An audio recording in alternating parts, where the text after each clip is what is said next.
आप सुन रहे हैं हिंदी साहित्य की सर्वश्रेष्ठ कहानियाँ। आइए सुनते हैं सद्गुरु शरण अवस्थी के द्वारा लिखी हुई कहानी फूटा शीशा। मेरे घर के ठीक सामने ही एक गिरे हुए भवन के भग्नावशेष को समतल करके एक घर बना लिया गया है। उसमें 2 कुटुंबों के दराने होते हैं। यही इनकी आजीविका का एकमात्र आश्रय है। दोनों कुटुंबों में स्त्री राज्य है, पुरुष अनुचर हैं, अनुमोदक हैं और श्रमजीवी हैं। उनमें स्वतंत्र आलाप की स्फूर्ति नहीं, वे केवल स्वर मिलाने वाले वाद्य यंत्र हैं। श्यामू की बहू अभी कठिनता से 25 वर्ष की ही होगी, परंतु घूंघट के भीतर के छोटे मुंह की छोटी जीभ बिजली के पंखे से भी अधिक गतिशील है। कालिका की नानी वृद्ध हैं, परंतु स्वर बड़ा कर्कश है। यह श्यामू की 3 पीढ़ियों का समाचार रखती हैं। किसी ने उसे कुछ कहा नहीं कि वह एक से एक काली चूड़ियाँ अपने मुंह के ग्रामोफोन पर चढ़ाने लगती है और सुनने वाले दंग रह जाते हैं।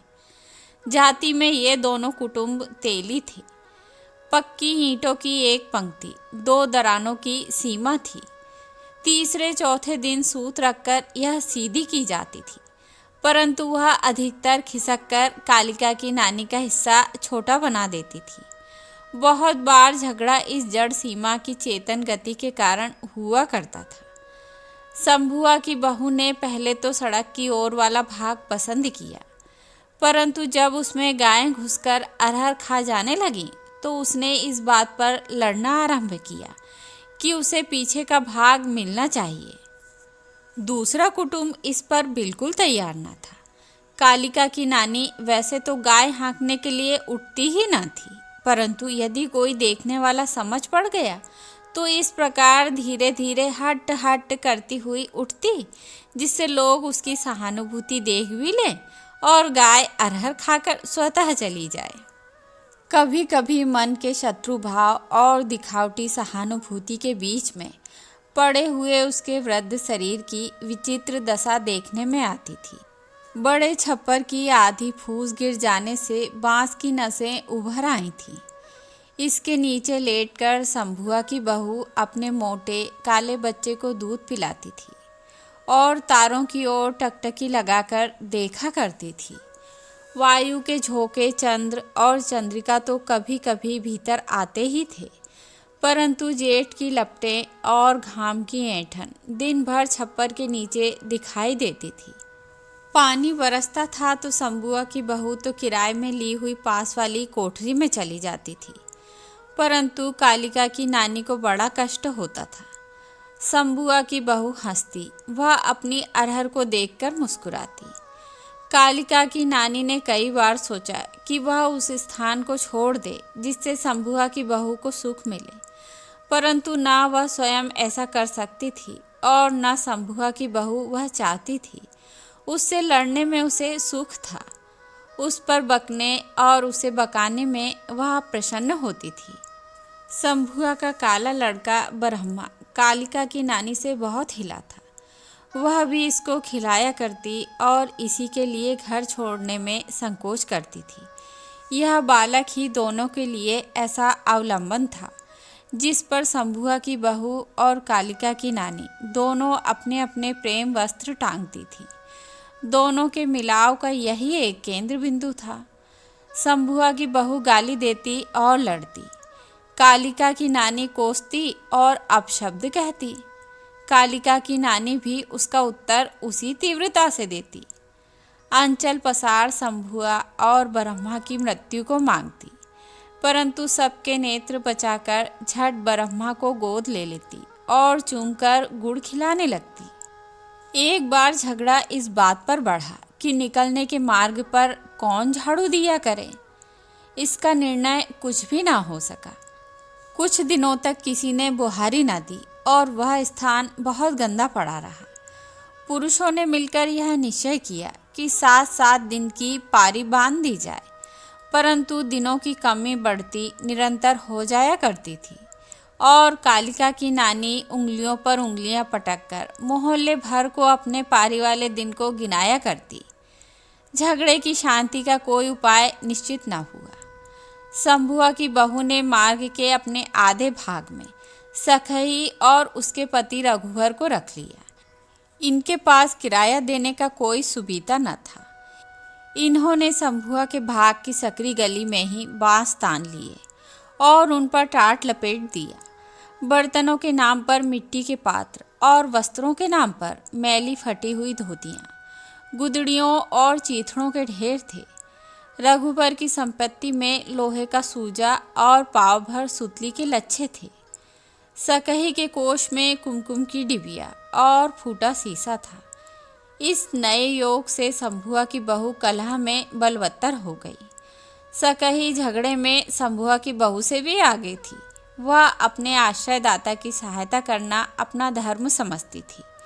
नीम पर जमा हुआ पीपल का पादप यदि उससे रस ग्रहण करता है तो शस्त्रधारी बारी के समक्ष पहले अपनी ही गर्दन झुका देता है। कालिका की नानी को नई आपदा का सामना करना था।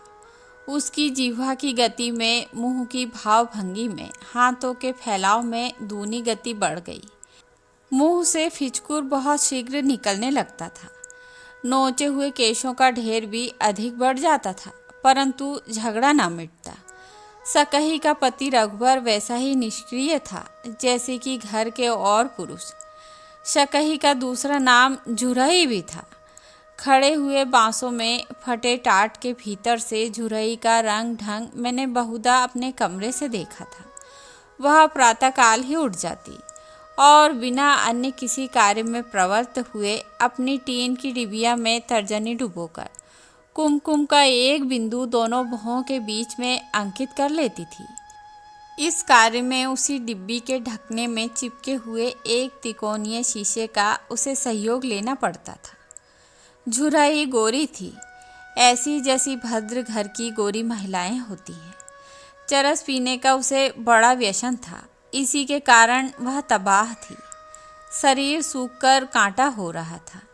अभी अवस्था ना होने पर भी खाल पर झुर्रियाँ पड़ी थीं। स्नान करने से बहुत घबराती थी। शरीर पर काफ़ी मैल जमा हुआ था। मोटी फटी धोती, कभी किसी धोबी का मुंह देखती थी। झुरही स्वयं कपड़े धोना जानती ही न थी। सकही कई आक्रमणों का सामना कर चुकी थी। दरिद्रता का ज्वर और आयु का राज्य अक्षमा तो शरीर को छीण कर ही रहा था। चरस की चसक ने रक्त और मांस सबको सुखा दिया था। लूटे हुए सौंदर्य में भग्नावशेष अब भी खड़े थे। झुरही जीवन के किसी सुख से हिलगी न थी। उसका सारा सुख संसार सिमटकर चरस की फूंक में केंद्रित हो गया था। लंबी लौ निकालकर खांसी के झटकों से तमतमाई हुई लोहीन आकृति को ताम्रवर्ण से मिलान ही उसकी प्रतिक्षण की समस्या थी। चरस उसके अनुराग का सुहाग थी। चरस के लिए झुरही सब कुछ कर सकती थी। इसके लिए वह परिचित अपरिचित सबके सामने हाथ फैला देती थी। उसी के लिए उसने बूढ़े रघुवर को अपना पति बना रखा था। उसे भोजनों की चिंता न थी, उसे वस्त्रों की परवाह न थी। वह चाहती थी केवल चरस। 6 आने की पुड़िया देखकर तो वह थिरक उठती। धुएं के खींचने में उसे आंतरिक आनंद मिलता। रघुवर टाट सीकर दिन भर में जो कुछ लाता, उसका बड़ा भारी भाग चरस के लिए पृथक कर लिया जाता था। रोटी कभी कभी ना बनती, परंतु चरस का आयोजन अनिवार्य था। रघुवीर भी चरस का भक्त था, परंतु इतना नहीं। दरिद्र नारायण के सहयोग से सकही और रघुवर के निजी आलसी स्वभाव ने उसके घर को घूर बना रखा था। मिट्टी के पात्रों में गहरी काई लगी हुई थी। गुदड़ी की दुर्गंध बड़ी दूर से नाकों तक पहुंच जाती थी। लटके हुए चीथड़े कभी कभी छितरकर कालिका की नानी की रसोई में पहुंचकर झगड़ा खड़ा कर दिया करते थे। नमी से रक्षा के लिए एक लंबा टीन का टुकड़ा पड़ा था। 2-2 ईंटें तकिए के स्थान पर रखी थी। छाते के कपड़ों की चादर जिसका कोई आकार न था, सकही के शरीर की रात्रि के शीत से रक्षा करती थी। बूढ़ा रघुवर भी उसी में कभी कभी सिसियाता हुआ घुस जाता था। घिसी हुई कथरी के टुकड़े की उभरी हुई सीवन झुरही की नीली नसों की भांति दिखाई देती थी। झुलसने वाली वायु से झुरही का बड़ा परिचय था। सूर्य की प्रखर किरणों से उसकी मैत्री थी। शिशिर की कांपने वाली हवा से उसका अनुराग था। झुरही पति से प्रतिदिन लड़ा करती थी। अधिकतर झगड़ा खर्चे के लिए होता। झुरही रघुवर के पास कई वर्षों से थी। वह अपनी सारी संपत्ति इसे प्रसन्न करने के लिए चरस की चिलम पर रख चुका था। मैंने सुना था कि वह बहुत अच्छा कपड़ा पहनता था और बहुत स्वच्छ रहता था। झुरही भी बहुतों के देखने की वस्तु थी, परंतु इस दंपत्ति के मेल का महल नग्न स्वार्थ पर ही बना था। यदि एक दिन भी चरस में कोई ढील हुई तो झुरही ने गाली बकना आरंभ कर दिया और रघुवर ने मारना। रघुवर को झुरही की उतनी ही आवश्यकता थी जितनी पेट भरने के लिए दाल भात की होती है। अब दरिद्रता की अध्यक्षता में जो कलह इस दंपत्ति में होती थी, उसमें मार झुरही की ओर से और गालियां रघुवर की ओर से आरंभ होती थी। कई बार रघुवर ने उसे घर से निकल जाने की धमकी दी और वह इस प्रस्ताव से सहमत भी हो गई, परंतु एक आध दिन के बाद वह फिर रघुवर के ही यहाँ आ जाती। एक दिन सुराही के फूटे शीशे वाली सुहाग की डिब्बी न जाने कहाँ खो गई। झुरही व्याकुल थी। उसका भाल सूना था। वह ढूंढते ढूंढते व्यथित हो गई। श्यामू की बहू ने समझाया, परंतु उसका रोना बंद ना हुआ। रघुवर ने पुचकारा, परंतु उसका क्रोध उबल उठा। 2 दिनों तक वह बिना खाए पिए कथरी में मुंह छिपाए रोती रही। अंत में जब रघुवर ने कहीं से डिब्बी को निकालकर झुरही के हाथ में दे दिया तो उसके चेहरे में कुछ मुस्कुराहट दौड़ी। उसने फूटे शीशे को सामने करके अपने भाल पर कुमकुम का एक बिंदु रख लिया। झुरही कुछ और प्रसन्न हुई, परंतु शीघ्र ही तमक कर खड़ी हो गई और कर्कश स्वर से कहने लगी, तूने ही मेरी डिब्बी चुरा कर रख ली थी। रघुवर ने कहा, नहीं भाई, मैं क्या जानूं, मुझे तो यहीं पड़ी मिली है। झुरही ने फिर तमक कर कहा, तू झूठा है, आज से तेरा मुंह ना देखूंगी। इतना कहती हुई वह निकल कर चल दी। पीछे भूल कर भी उसने न देखा। रघुवर समझा था एक आध दिन में ठोकर खाकर वह आ ही जाएगी, परंतु झुरही के उपवास के शरीर में क्रोध का भोजन शक्ति दे रहा था। वह कई दिन तक न आई। रघुवर ने सकही को भुलाने का प्रयत्न किया और भूल भी गया। कभी कभी कुछ ध्यान आ जाता, परंतु उसकी कर्कशता उस चित्र को सहसा मिटा देती। मैंने इस विच्छेद की सारी गाथा सुनी। मुझे इस बात पर बड़ा कौतूहल था कि पति से इतनी विमुख, उसे मारने में भी संकोच न करने वाली सकही के लिए अपना सोहाग चिन्ह में क्यों इतना आकर्षण है। इस रहस्य को मैं समझता न था। झुरही का मैंने कई बार पता लगाया, परंतु कोई परिणाम न हुआ। कुमकुम लगाने के बाद वह मुझे प्रतिदिन पालागन किया करती थी। उसके सहसा चले जाने से मुझे कुछ कमी सी दिखने लगी और झगड़े की कमी के कारण मुहाल कुछ सूना मालूम होने लगा। 1 वर्ष व्यतीत हो गया। पेंसिल की लिपि की भांति झुरही की स्मृति भी मेरे मन में अस्पष्ट हो गई थी। मैं लखनऊ की नरही गली में घूम रहा था। अनायास एक कोने से एक शब्द सुनाई दिया, बाबू 1 पैसा। मेरा ध्यान उधर गया। झुरही उर्फ सकही मुझे देखकर मुस्कुरा तो दी, परंतु लज्जित हो गई। मैंने मुस्कुराते हुए कहा, सकही यहाँ कहाँ? कानपुर क्यों छोड़ आई? रघुवर तुझे याद करता है। मुहाल सूना हो गया। सकही के मुंह पर रंग दौड़ गया। उसने पहले पालागन किया और फिर कहने लगी, बाबूजी मुझे बड़ा कष्ट था। आपकी बड़ी कृपा है।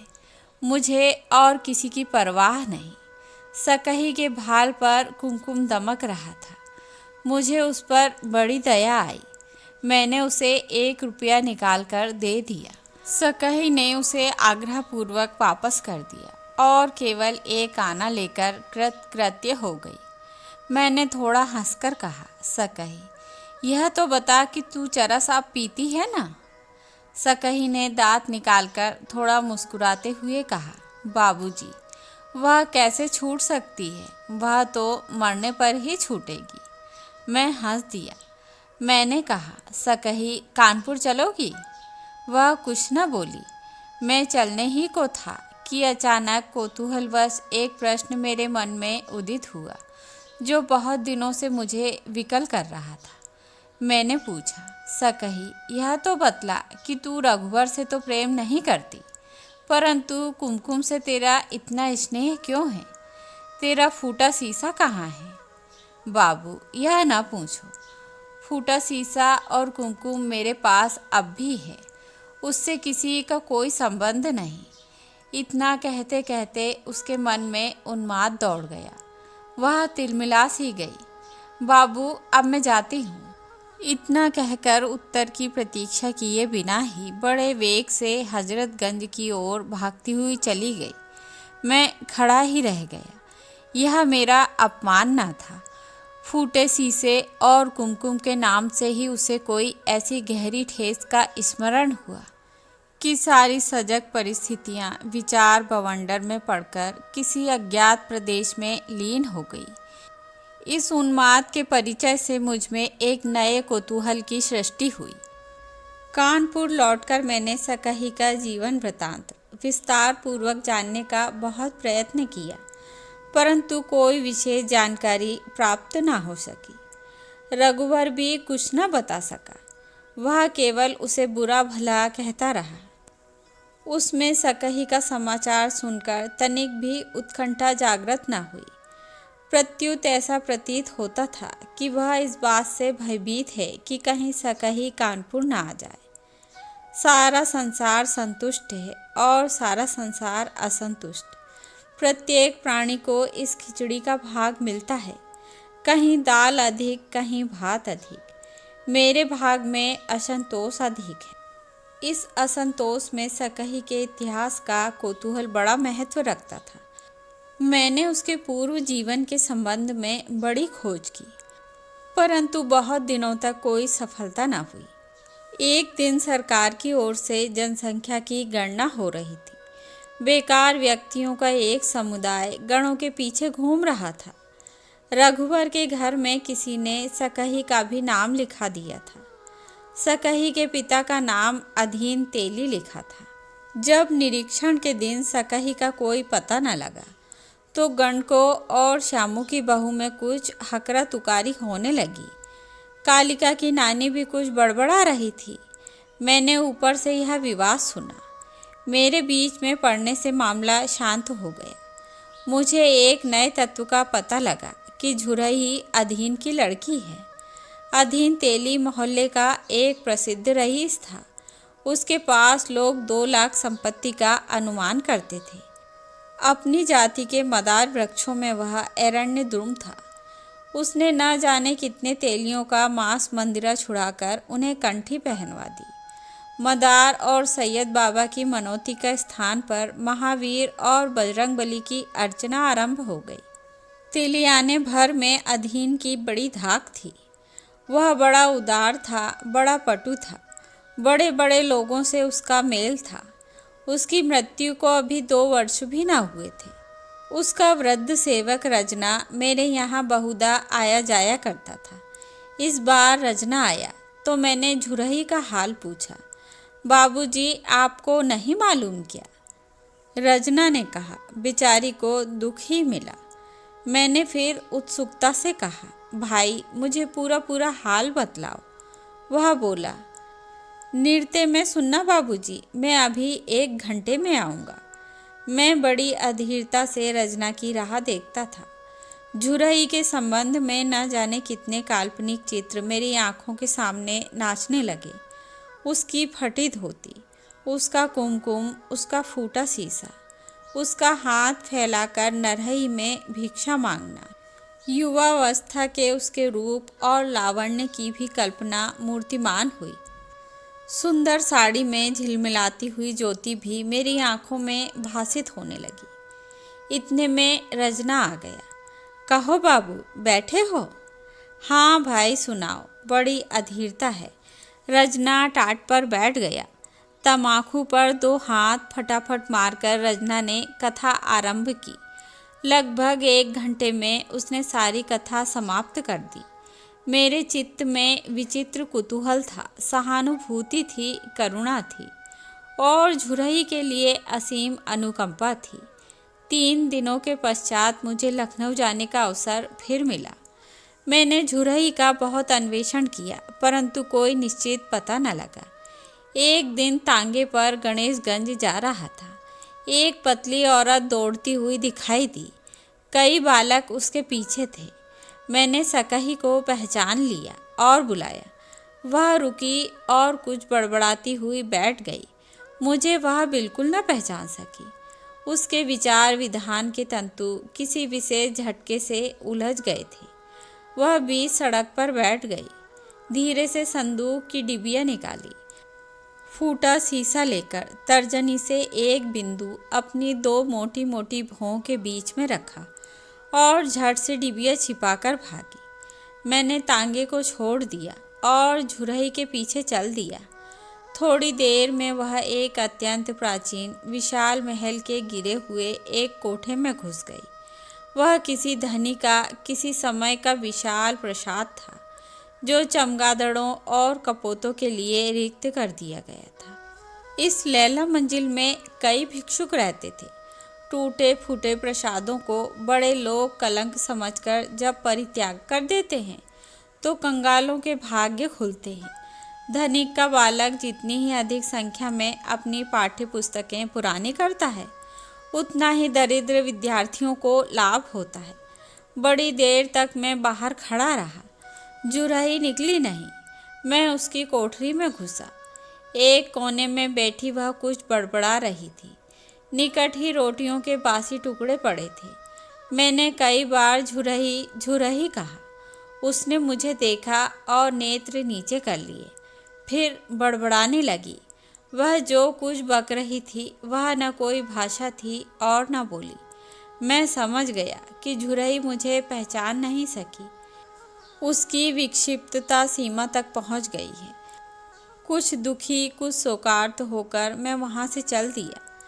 लखनऊ में मैं मुंशी राजा राम मुंशिफ के यहाँ ठहरा था। उनका मुझसे पुराना परिचय था। मुझे अन्यमनस्क देखकर वह हंसी उड़ाने लगे। मुझे सकही की कुछ चर्चा करनी पड़ी और पूरा वृतांत सायंकाल के लिए स्थगित कर दिया गया। शाम भी आई, प्रसंग छिड़ा। मैंने उसकी कथा आरंभ की। तुम्हें यह तो मालूम ही है कि कानपुर में मेरे घर के आसपास दराना होता है और तेली रहते हैं। इन तेलियों में अधीन नाम का एक प्रसिद्ध धनिक तेली रहता था। मुनिया नाम की उसकी एक सुंदरी कन्या थी। वह 4ठी कक्षा तक पढ़ी थी। अधीन बड़ा सुधारक था, अतएव वह अपनी कन्या का किसी अच्छे घर में विवाह करना चाहता था। किसलय की भांति सुकुमार और फूल की भांति सुगंधित थी। अधीन के कुछ निजी विचार कन्या के विवाह के संबंध में थे। उसने उन्हें किसी तर्क अथवा विवेक पर स्थिर न किया था। वह पढ़ा लिखा भी कम था। लक्ष्मी की एकांगी उपासना के कारण सरस्वती की आराधना का उसे बिल्कुल अवकाश न था। उसे जो कुछ भी व्यवहारिक कुशलता थी वह सत्संग के कारण। उसके सिद्धांत सामाजिक रूढ़ियों से प्रस्तुत केवल परिवर्तन मात्र थे। जब तेलियों में अच्छा वर न मिला तो इस 16 वर्ष की कन्या को अधीन ने 36 वर्ष के एक तेली जमींदार के साथ ब्याह दिया। इस जमींदार का नाम विनोद था। थोड़ा बहुत पढ़ा भी था। हृदय में स्नेह था और भावनाओं में नियंत्रण। सूतनपुरवा में इसकी मणि थी। पुराने जातीय संसार इसके घर से उतने बहिष्कृत न थे जितने अधीन के यहाँ से। सुंदर नव वधू के रूप में मुनिया सूतनपुरवा आई। अनुपम लावण्य था। पति के लिए अनुपम अनुराग था। विनोद कुछ ढलता हुआ युवा परंतु सुदृढ़ प्रेमी था। मुनिया जब उसे पहली रात्रि को मिली तो उसने एक डिब्बी से सिंदूर निकालकर तर्जनी से भौं के बीच में एक बिंदु रख दिया। आकृति जगमगा उठी। मुनिया पति को देख रही थी। विनोद ने फिर मुनिया के शीशे को उसके समक्ष कर दिया। झिलमिले प्रकाश में मुनिया के सामने कुमकुम बिंदु दिखाई दिया। विनोद का हाथ कांप गया। डिब्बी गिर गई, शीशा फूट गया। मुनिया ने झट से उसे उठाकर बंद करके अपने निकट रख लिया। राजा राम बड़ी अधीरता से जुरही का वृतांत सुन रहे थे। कथा माला का आगामी पृष्ठ आर्द्र था, अतएव उंगलियां फिसल गईं। वाणी कुछ ठिठकी और मैं सहसा रुक गया। हाँ, तो क्या हुआ? राजा राम ने कहा। मैंने साहसपूर्वक फिर कहना आरंभ किया। इतने ही क्षणिक साक्षात से इस दंपत्ति में अपार प्रेम दौड़ गया। मुनिया के नेत्र हंसते थे। विनोद ने मुनिया की ठोड़ी को हाथ से पकड़ा। कपोलों पर सुंदर रंगों का आना जाना प्रारंभ हो गया। प्रेम और लज्जा बारी बारी दिखाई देने लगे। आधी स्वीकृति में आधी अस्वीकृति उलझी हुई थी। नीचे बंदूक का शब्द सुनाई दिया। श्रृंगार रस के स्वप्न को तोड़कर दंपत्ति खड़े हो गए। तुरंत धड़ाधड़ के शब्द ने घर को आक्रांत कर लिया। डाकू डाकू यह शब्द सुनाई दिया। विनोद ने घबराकर किवाड़ खोल दिए। मुनिया सिकुड़कर बैठ गई। डाके का घमासान कई घंटे रहा। विनोद ने लक्ष्मी की रक्षा में प्राण खोए। मुनिया के आभूषण शीघ्रता से न उतर सके। हनुमान पर्वत समेत संजीवनी बूटी उठा ले गए। श्रृंगार पर करुणा का रस पुत गया। राजा राम के आंसू छलछला आए। मेरा भी कंठ रुंध गया। बड़ी कारुणिक गाथा है। राजा राम ने सांस खींचकर कहा, फिर क्या हुआ? मुनिया सकही कैसे हो गई? मैंने कथा फिर आरंभ की। राजा राम ध्यान से सुनने लगे। इस आपत्ति में भी मुनिया ने फूटे शीशे वाली सिंदूर की डिबिया को दुख भगवत नाम की भांति न छोड़ा। चतुष्पदों के खुरों से मसली हुई अनायास पतिता एक कली की भांति मार्ग के एक कोने पर निसंग पड़ी हुई मुनिया पुलिस वालों को मिली। वह तुरंत अस्पताल भेजी गई। उसकी करुण कहानी करुणा की निजी कहानी थी। आतताइयों ने उसे सभी प्रकार से नष्ट किया था और अधमृत अवस्था में मार्ग में छोड़कर चले गए थे। अस्पताल से अच्छी होकर मुनिया बाहर तो निकली, परंतु उसके लिए सब द्वार अवरुद्ध थे। उधर देवर ने डाकुओं के घर रही हुई भावज को घर में आने देना ठीक न समझा। इधर पिता इस प्रयत्न में थे कि किसी प्रकार मुनिया सूतनपुरवा ही में रहे। दोनों ओर के द्वार जब झटके से आवृत हो गए तो मुनिया ने उसी द्वार पर धरना देना अधिक उचित समझा जहाँ पर इतने दिनों तक पली थी। उसे विश्वास था कि उसके माता पिता भाई ताऊ इत्यादि उसके लिए सजीव हृदय रखते हैं, परंतु उसे धोखा हुआ। समाज के भय ने वात्सल्य प्रेम को अछूत की भांति बहिष्कृत कर दिया था। 3 दिन तक निरंतर रोती हुई मुनिया अधीन के द्वार पर पड़ी रही। फूटे शीशे को सामने लेकर वह कुमकुम का बिंदु प्रतिदिन अंकित कर लेती थी। दूर से भोजन दिया जाता था। एक दिन वह ग्लानि से भरकर चुपके से निकल गई। अधीन ने सपरिवार आश्वासन की सांस ली। कई दिनों के बाद सुना गया कि मुनिया रघुवर के घर बैठ गई है। उसकी स्त्री अभी अभी मरी थी। उसने इसे अच्छा भोजन और नए वस्त्र दिए। इसने उसकी भूख को शांत किया।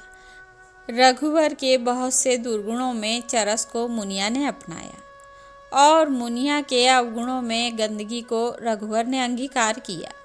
इस दंपत्ति का संबंध बहुत बड़े सुदृढ़ स्वार्थ पर अवलंबित था। मुनिया का रघुवर में स्वार्थ पहले तो भोजन और वस्त्रों का था और फिर चरस के पैसों का रह गया। रघुवर का स्वार्थ मुनिया से पहले उतना ही था जितना कि एक बलिवर्द का स्वार्थ उस भग्न दीवार से होता है जिसके संघर्ष से वह अपनी खुजली मिटाता है। आगे चलकर वह स्वार्थ घिसकर केवल इस अभिमान से हिल गया कि अधीन की लड़की को उसने रखा है। अंत तक मुनिया उसके सिर का बोझ हो गई और वह इससे छुटकारा पाने का ही अधिक इच्छुक था।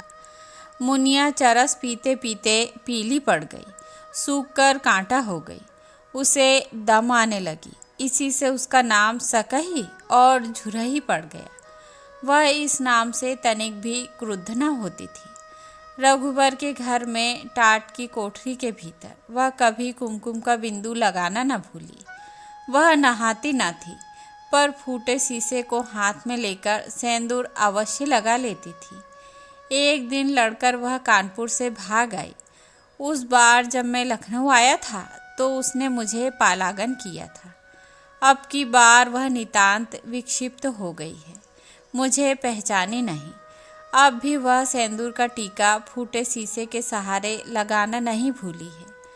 मुनिया की कथा सुनकर राजा राम ने एक आह भरी और कहा, उसे इस फूटे शीशे से कदाचित इसलिए स्नेह है कि विनोद ने अपने हाथ से उसके सेंदूर बिंदु लगाया था। मेरा भी यही ख्याल है। मैंने उत्तर दिया, भाई झुरई को देखना चाहिए। अवश्य कल चलूँगा। मुझे तो सकही की गाथा बहुत दर्द भरी प्रतीत होती है। मुझसे तो आज खाया न जाएगा। कुछ देर तक दोनों चुप हो रहे। निश्चय हुआ कि कल हम लोग सकही को देखने प्रातःकाल ही जाएंगे। रात्रि को मुझे कई बार स्वप्ने में पगली झुरही के दर्शन हुए। वह फूटे शीशे को सामने रखकर कुमकुम बिंदु लगा रही थी। राजा राम ने भी इसी प्रकार का स्वप्न देखा। प्रातःकाल सकही के दर्शनों का उतावलापन हम लोगों को व्यग्र करने लगा। हम लोग शीघ्र ही लैला मंजिल पहुँचे। मंजिल के थोड़ी दूर एक भीड़ दिखाई दी। बड़ा समारोह था। हम लोग तांगे से उतरकर सीधे लैला मंजिल की टूटी कोठरी में प्रवेश करने लगे, जिसमें झुरही रहती थी। आज सारा मंजिल सूना था। एक कोने में अंधा और लूला भिक्षुक पड़ा था। उसे ज्ञात हुआ कि एक भिखारिन मोटर से दब गई है। वहीं सब भिक्षुक भागकर गए हैं। हम लोग आशंका से सिहर उठे। वेग से पैर उठाते हुए जन संकुलता को चीरकर आगे बढ़े। एक स्त्री रक्त से लथपथ पड़ी थी। सिर फट गया था, पसलियां पिस गई थी, हाथ छाती पर रखा था। वह सेंदूर की डिब्बी को जोर से पकड़े थी। फूटा शीशा उसी के भीतर था। यही झुरही है? राजा राम ने पूछा। मुझसे कोई उत्तर देते न बना। एक आह निकलकर वायु में मिल गई। तो यह थी कहानी फूटा शीशा। आशा करती हूँ आप सभी को पसंद आएगी।